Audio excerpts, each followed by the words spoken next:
back to the grind.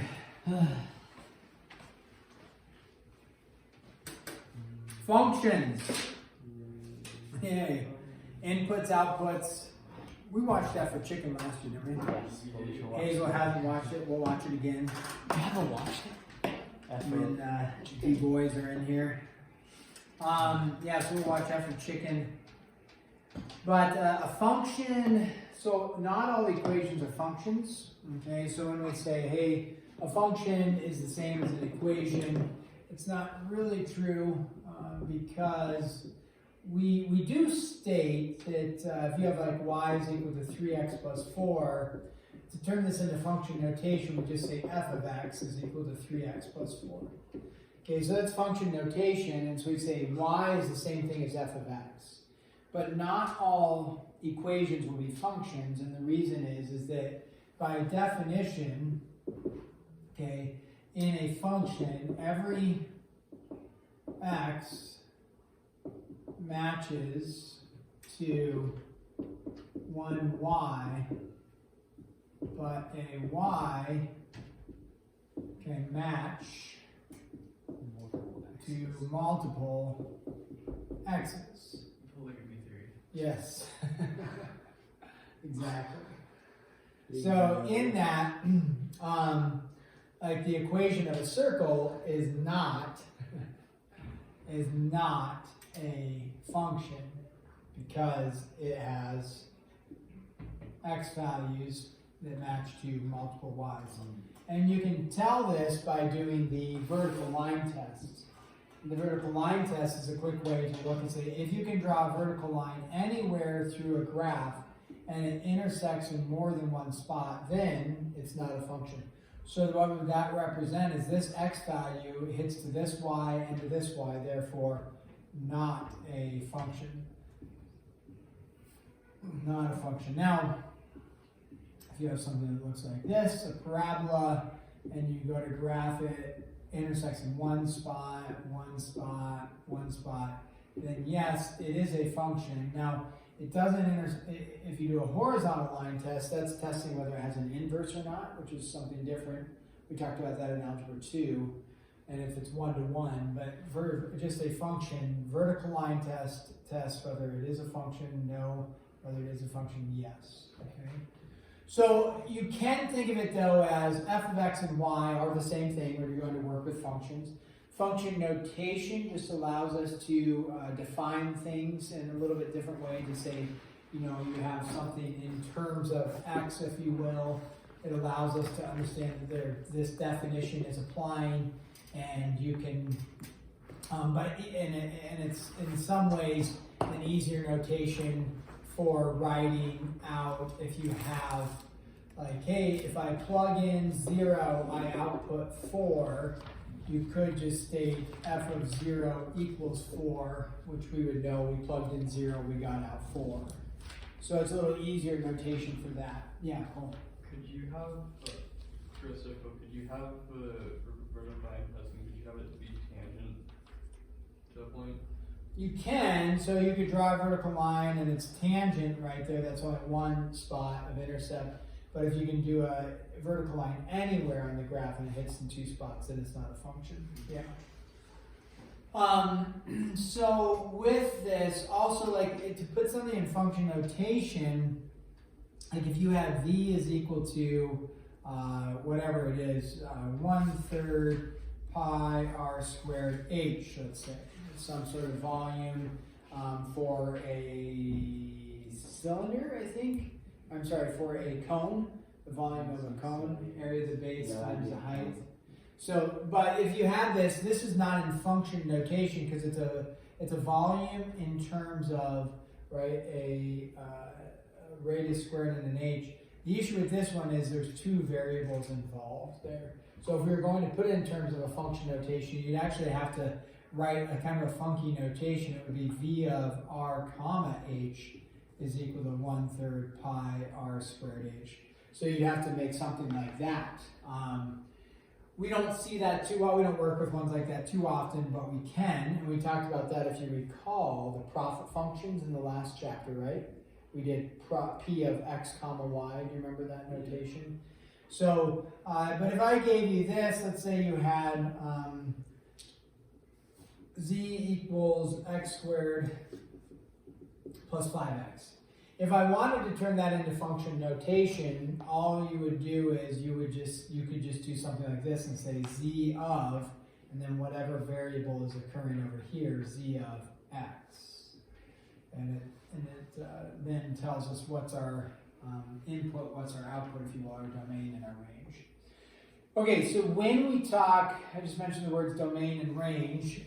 Domain is your inputs. It's also your independent variable. And it's typically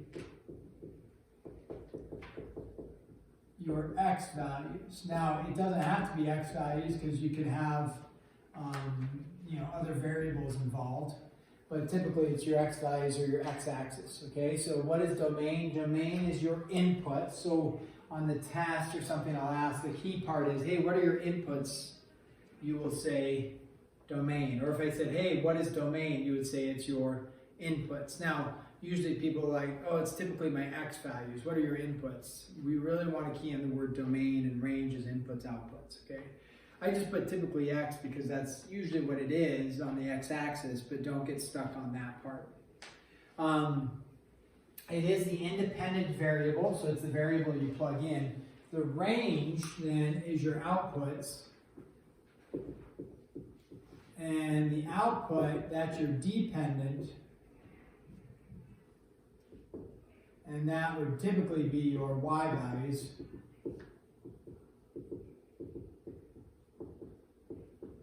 Okay, so range is your outputs, it's dependent. And we can think of independent and dependent as this. If you're going to run a race, and let's say it's the 1 mile, and you're going to run the mile, your input of speed that you're running at dictates your output of what your time is, right? So you input your speed, and then you output your overall time. You wouldn't input your time and then output your speed. If only. If only, yeah. So you have to do, here, I'm going to run this is as fast as I can run, and you're running, and then when you finish, now you have an output, right? Your output is your time. So that time is dependent upon your input, which would be your speed that you're running at. When you go to mail a package, if you're going to mail like a book, right? I mailed some books recently. I don't go in and give them the price, right? When I go to mail the package at the post office, I don't give them the price. What do they give me? I give them I give them the book, and then what do? They weigh it, right? They weigh it, and then they give me the price, and they measure it, but they weigh it. So the input is the weight, the output is the price. So the price is dependent upon the weight. Insert fluffy joke. Okay, so we talked about there's 2 red flags. I don't have a red marker. You do the red flags. We talked about the red flags in Algebra 1. Geometry probably mentioned them, maybe. And then Algebra 2. We know what a red flag is. What does a red flag mean? Not good. Yeah, not good. A warning. It's a warning, right? The 2 red flags with domain. Okay, what are our 2 red flags with domain? 1. Divide by 0. Yep, variable in the denominator. So the variables in the denominator, that's a red flag for us. Okay, now not every variable in the denominator is a red flag, meaning there's some that you won't end up with a domain restriction. But if you had, for example, okay, if you have f of x, there's your function is equal to 1 over x squared plus 5x plus 6. We see variables in the denominator, and that tells us there's somewhere probably where x can't equal something, because if you end up with 0 in the bottom, it's an issue. So the way to solve this one is, if you're looking at what is the domain, what numbers can I plug into this function, you would just take this and factor it, x plus 3, x plus 2, right? And then you would say the domain is, and a lot of times with this, you just give the restriction. So what's the domain restriction? X can't equal what? -3 and -2. Now you could say all reals. Remember the all reals symbol, right? The double R. All reals, x can't equal -3, -2. Or you can just put x can't equal -3, -2 is fine. And then it'd be understood it can equal everything else. Now, not every time, like I just stated, is there a domain restriction with the variable in the bottom, meaning if you have g of x equals, let's say, it doesn't matter, 5x over, say you have x squared plus 4. The issue would be wherever the bottom is equal to 0. So what number can I plug in for x and make that equal to 0? What real number? There's imaginaries that we can mess around with, but what real number? None, because you're always going to end up with a positive. And so in this case, there is no domain issue, even though the variable's in the denominator. So the domain of this would be all reals. So not everywhere, but usually the ones we're going to be working with, they're going to say, hey, what's the domain? You're looking for where the denominator is equal to 0. That's your restriction, yeah. What if you have like an x plus 3 on top and bottom? Then would you say it can't equal 3, or would you cross them out? We had that on the mid-chapter assessment, I believe, and or the test. And that happened. Remember that? It was like x minus 1 canceled, and people forgot to put that as like one of the, or they put it as one of the zeros or something, I believe. I can't remember which one it was. It the mid-chapter assessment? I don't remember that one. But yeah, it's the question you're asking. If you have like x minus 1 and then you had x squared minus 1, right? And so then you're like, okay, if I go x minus 1, x minus 1, x plus 1, right? And then those cancel. And you're left with 1 over x plus 1, and you're saying the domain is x can't equal -1, right? But the issue is x can't equal a positive 1 either, because you go back to your original, and you can't plug it into the original function. So in this case, you have to go to like whatever this component is to figure out domain. You can't go to the simplified version. So yeah, good question. So, yeah. So just like one really quick thing, is it okay to put the not equal to sign and or the equal to sign, or is it more accurate to put the not equal to sign when you're setting what x can't equal? I guess I don't, oh, here it should have been this. That is your polite way of saying you're wrong. Your polite way of saying I was wrong. Yeah, that needed to be x can't equal -3, -2. So yeah, here, I think in the mid-chapter assessment, wasn't it asking for the zeros maybe? And so the zeros, I think, and that's where your numerator is equal to 0, I think was what it was. And you would say, oh, well, we're 1 minus 1, so your zeros would be x is equal to 1, right? But the issue is it's actually part of our domain restriction, and so it can't equal 1, so it wouldn't be a 0. It doesn't work there. Okay, so that's your, then the other red flag is where the variable is where?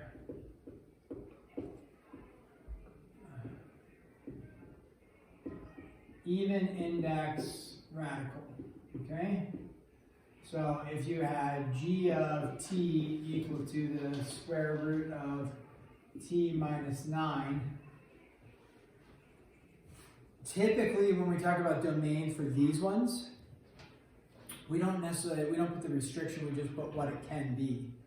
So in this case, we say, well, t is going to be, and then you just have to figure out. Everything underneath there has to be greater than or equal to what? When you're dealing with radicals like this, the square root. Everything under there has to be greater than or equal to 0. Now it can equal 0, right? So the way to figure this out is you could say, hey, I know that this, t minus 9, has to be greater than or equal to 0. Therefore, t has to be greater than or equal to 9. And then you've got your domain right there. Just by solving for what t needs to be, because you know everything underneath has to be greater than or equal to 0. So there would be your domain right there. We don't put the restriction. Now you could, technically you could say t can't be less than 9. You could put that, but that's kind of unique. It's not unique, but you could. But we usually don't. You could say, hey, t can't be less than 9. But usually we just say what it is in terms of the inequality. Okay, so that's domain. What about this? If they say give, okay, the domain, now the range, and the zeros. So domain, range, and the zeros. So let's say you have g of x is equal to the absolute value of x minus 4. Okay, so those three words, domain is your inputs, range is your outputs, zeros, what are zeros? What? X intercepts. Yeah, the x intercepts. So when you go to figure out domain, do we see any red flags for domain here? And meaning, is there any number you would plug in that's going to cause an error? Nope. Is there a denominator with a variable? Nope. Is there a radical with a variable underneath it? Nope. Okay. So what's the domain? All reals. So the domain, all reals. Now range, you actually have to think, what does this function look like? Because when you look at range is all your outputs, your y values, what you're getting back out. So if you looked at, let's say, a line, if you said, what's the domain? Well, the domain is you can plug in anything, right, with a line. Your outputs are everything as well, because this line keeps going up, it keeps going down, so you're getting outputs for infinity going up and outputs for infinity going down. With a parabola, we talked about this, what's the range on the parabola? Tied in the minimum here, then everything going up on a parabola. So with absolute value graph, you'd have to think what does this graph look like? And so one of the things is we don't necessarily work with a ton of absolute value, but do you guys know what the absolute value of x graph looks like? I mean, you should have graphed it at some point. A V? Yeah, it's just a V, and like here and like here. So that's what your graph looks like. Now, what does the minus 4 do to it? In this chapter, we're going to talk about shifts and everything. It's going to move it down 4. So this graph, with a little bit of analysis and an XYT chart, is going to look like that. Okay? So you plug in 0, you go down 4. Right? You plug in -1, you go down 3. You plug in +1, you go down 3, and that's what your graph looks like. So in this case, the range, what's the range going to be? The range is g of x is greater than or equal to -4. Now I write g of x because range is your y values, but there is no actual y, is there? It's a what? G of x, okay? So if you write y greater than or equal to -4, I'm not going to mark you wrong. I'll say, okay, yeah, that is the range, because g of x and y are interchangeable. So, but technically it's g of x is greater than or equal to -4 for your range. So you have to figure out the graph, basically, and then go from there. Now you can put that into your calculator. You have the I think it's ABS, absolute value button on your calculator. Underneath math, if you have you can look for it, you can ask. I can show you where it's at. So you could graph that on your calculator and see what it does. So then the zeros are wherever it crosses the x-axis. Where it crosses the x-axis, right, what's your y value? 0. Your y value is 0, so what you're doing is you're just solving like this. You're just solving for x. And you guys have solved absolute values, right?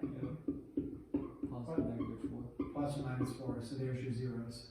So set the y equal to 0, or set the g of x equal to 0 and solve. Whew! You're just gonna like a Pop-Tart day. What? A Pop-Tart day. You need a Pop-Tart? I think so. Okay. Brain food. Go pop them in. See what the people want, including those yahoos outside.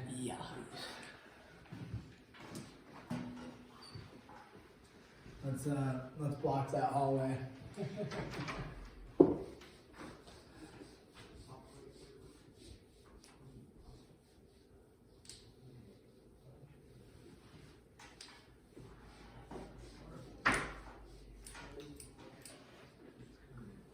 Okay, so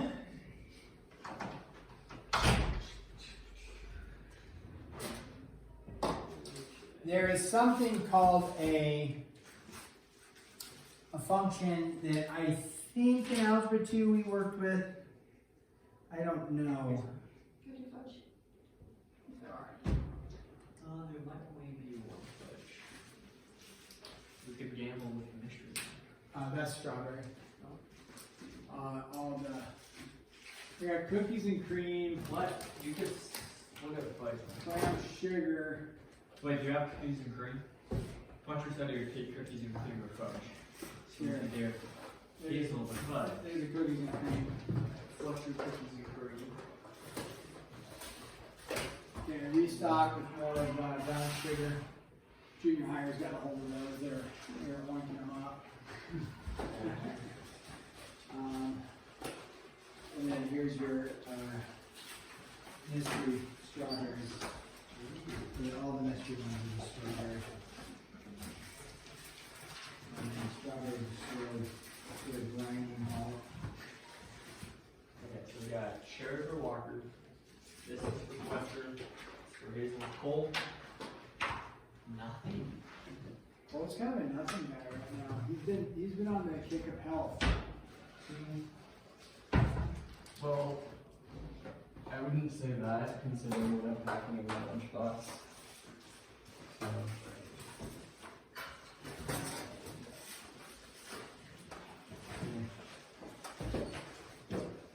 Okay, piecewise function. That's the next function.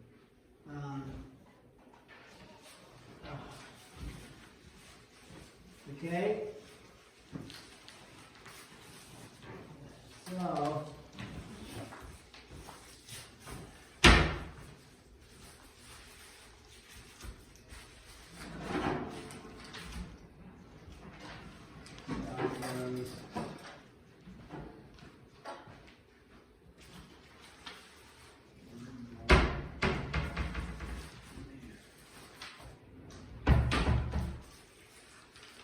Okay, piecewise. A piecewise function means it's made up of pieces. Now, in this case, let's go with like f of x, oops, f of g, we could do that, but let's do traditional f of x. It'll look something like this. It could have unlimited parts to it. Typically, it's 2 or 3 that you're going to see. And what it'll look like is something like this. It'll say, okay, let's go x squared, and then we'll say x less than or equal to 0, and then it'll say x 1/2 x, and then x is greater than 0, less than or equal to 3. Let's pick an easier number. 5. Nope. 6. Mr. Olson, What's wrong is with it you? toast or bake? Toast. Toast 3. 2. 2 kind of guarantees no burn. Is it temp or timer down? 10. Jeez, Preston, why am I using that? Wow. I'm used to Fletcher and Walker doing it. More importantly, learn how not to bet cards. It's a work in Yeah. progress. I'd say that's top priority. Okay. So.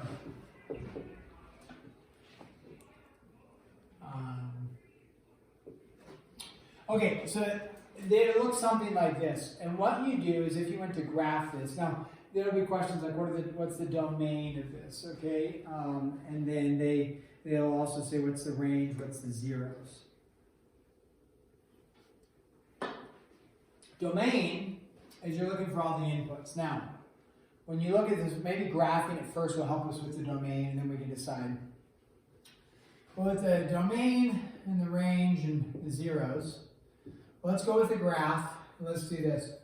When we go to graph the parabola x squared, typically we would say, okay, x squared just looks something like this, right? Hopefully we all know what the x squared graph looks like.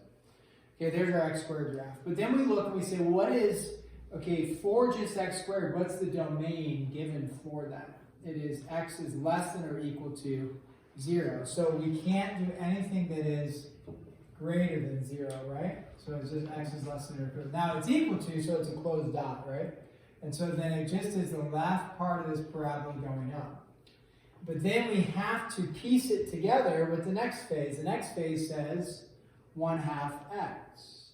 Well, where does 1/2 x start? Well, 1/2 x is going to start at 0, except it's an open circle. Now, if it was actually like this, the issue would be is that there would be two parts at 0, which actually means it would fail there because it would be happening for this and for this. So you'll see it like this. It'll be like that. Now you could put an open circle there, but if it's open and closed, like this one's closed, this one's open, we just say it's connected there.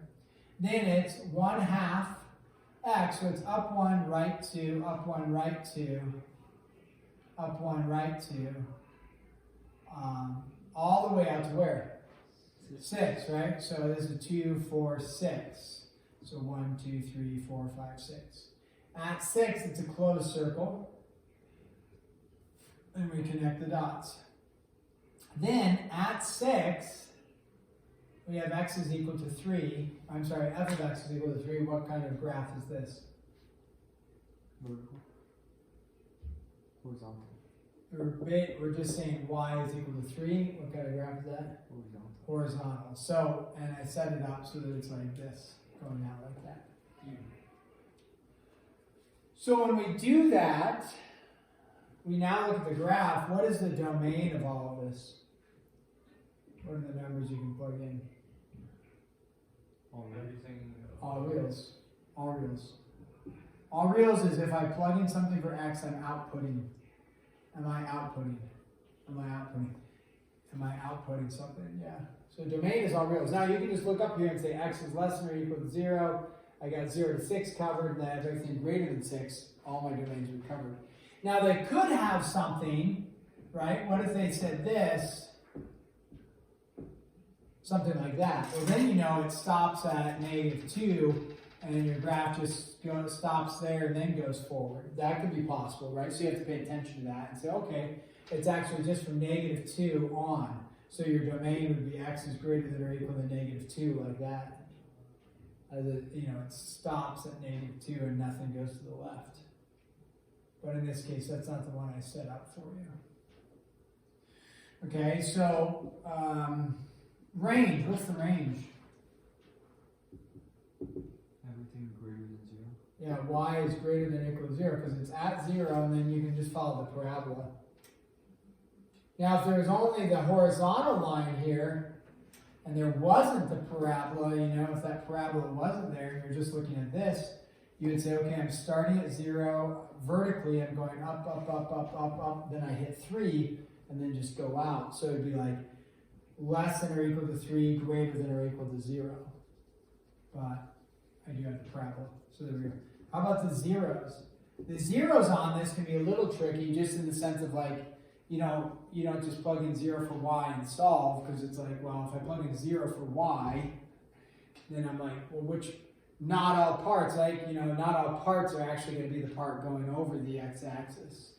So you have to figure out what parts are crossing the x-axis. In this case, there's only one spot, right? So what are my zeros in this case? X is equal to 0. So you could figure out, because you might have a graph, that looks like, maybe you have a parabola that goes like this, and then a line that goes out like that. And it's like, okay, you find where the parabola crosses, great. But if you're like, and I'll find where the line crosses, well, if you, that didn't work out great, because it looked like it was going to there. But if, maybe the trajectory of the line was, crossed over here, but that wasn't part of your graph. So you can't just find out where each individual part crosses. You have to figure out which part is crossing the x-axis, and maybe the line trajectory It may go through, but that's not it because it's only this portion of the line. So you'd only look at the parabola for the zeros. Okay, that's a piecewise function. The last thing I want to look at, if we have the time, which we do, just enough, is the greatest integer function. Okay, and the book is going to talk about the greatest integer function. The greatest integer function is, there's a couple notations for it. Your calculator actually has this as well. If you were to graph it, you could graph it on your calculator. I think it's INT underneath math on your calculator. If you go under, if you go y equals and then you click on math, and then you have, I think it's INT parentheses or something, and then you could graph like y equals INT and then x, and it'll give you this graph. So with this, the greatest integer function, it's kind of interesting, it's called the greatest integer function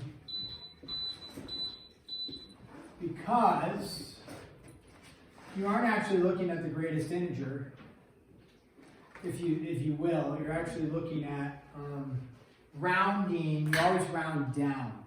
Now, I say you always round down. Yes and no. When I say greatest integer function, it is assumed you're rounding down, unless you designate it otherwise.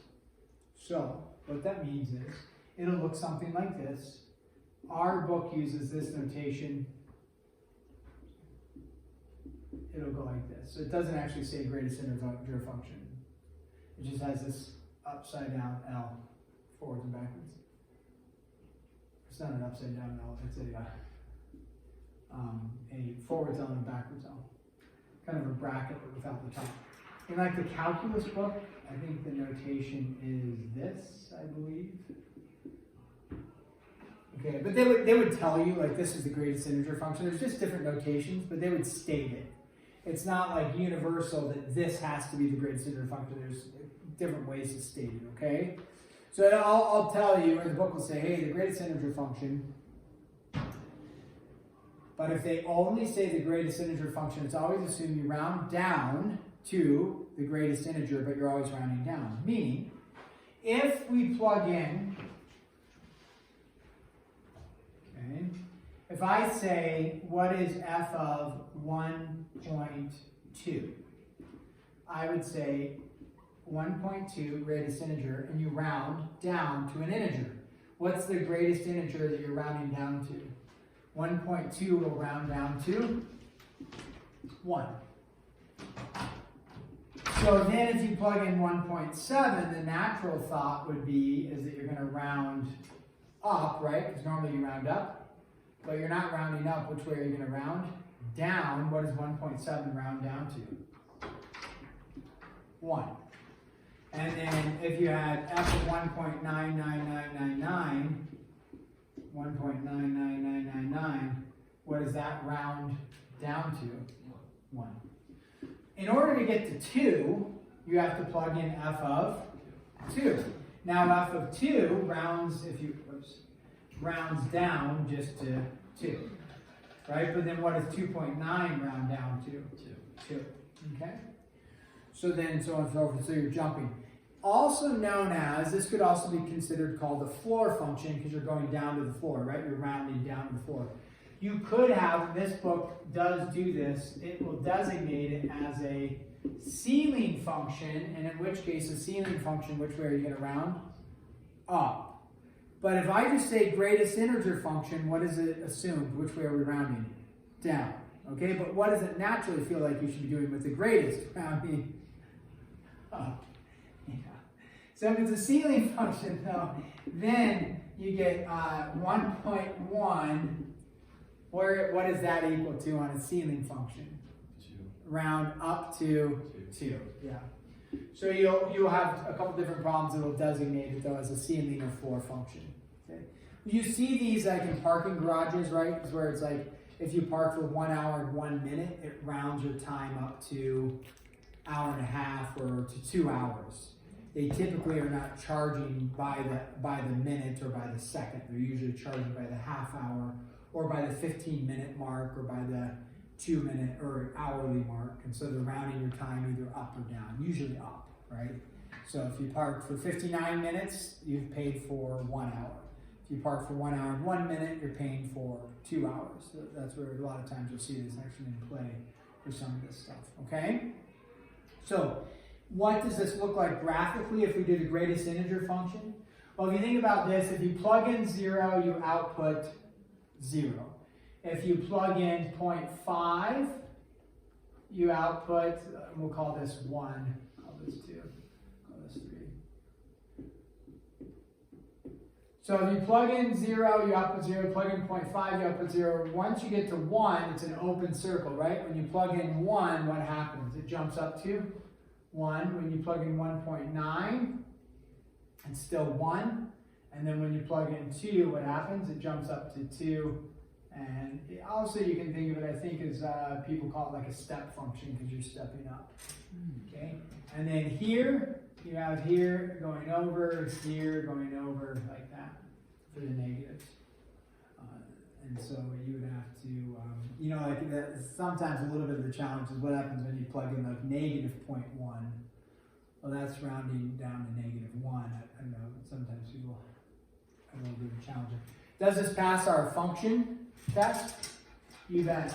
Because how many points? 1 point, but it's open circle, therefore how many points does it cross through? 1. All right. That, if you will, is it. Mr. Elson, Yeah. what would it look like if you were to graph a ceiling function? Everything just raised up. So it'd just be, instead of 0 going out to 1, when you plug in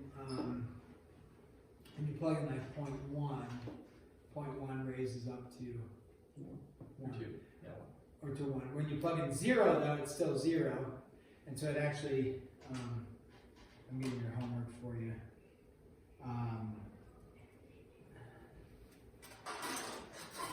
The open and closed circle part actually is slightly different. Okay, 1 through 22 all. Ooh. Numbers 1 through 22 all. So yeah, Cole, when you plug in 0, you still output 0. But when you plug in 0.1, it jumps up to 1. 0.9, you know, jumps up to that. But then at 1, it is equal to 1. But then when you plug in 1.1, it jumps up, right? To 2. In other words, your open circle is going like this, open circle. So then it's changing where the open circle is. Before the open circle was at the other end. So, and on your, I don't think your calculator has a ceiling function.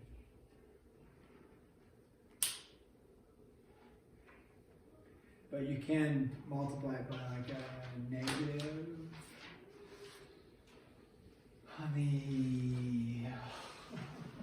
Should have inside or outside, and it'll flip the graph. So it'll take this graph and flip it, so it'll look like that. But you don't have to worry about that. Okay.